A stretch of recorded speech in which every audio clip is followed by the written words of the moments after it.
महाराष्ट्र क्रांती news, आवाज सर्वसामान्यांचा। देवळा दहिवड येथे छत्रपती शिवाजी महाराज चौकात 4 कंदीलचे उद्घाटन। हिंदवी स्वराज्याचे संस्थापक छत्रपती शिवाजी महाराज यांच्या जयंतीचे औचित्य साधत देवळा तालुक्यातील दहिवड येथील छत्रपती शिवाजी महाराज चौकात देवळा पोलीस स्टेशनचे पोलीस निरीक्षक सार्थक नेते, नायब तहसीलदार आहिराव साहेब, पोलीस हवालदार बच्छाव साहेब तसेच ग्रामपंचायतचे सरपंच पुष्पा पवार, उपसरपंच राजाराम ठाकरे, ग्रामपंचायत सदस्य आदी मान्यवरांच्या हस्ते आज दिनांक 18 फेब्रुवारी रोजी 4 कंदीलचे उद्घाटन करण्यात आले।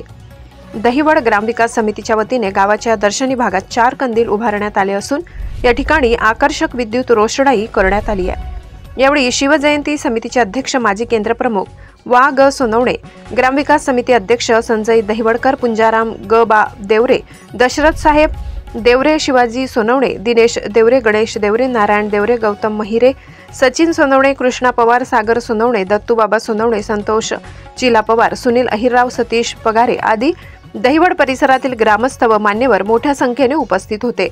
महाराष्ट्र क्रांती न्यूज साठी प्रतिनिधी दादाजी हिरे, देवळा।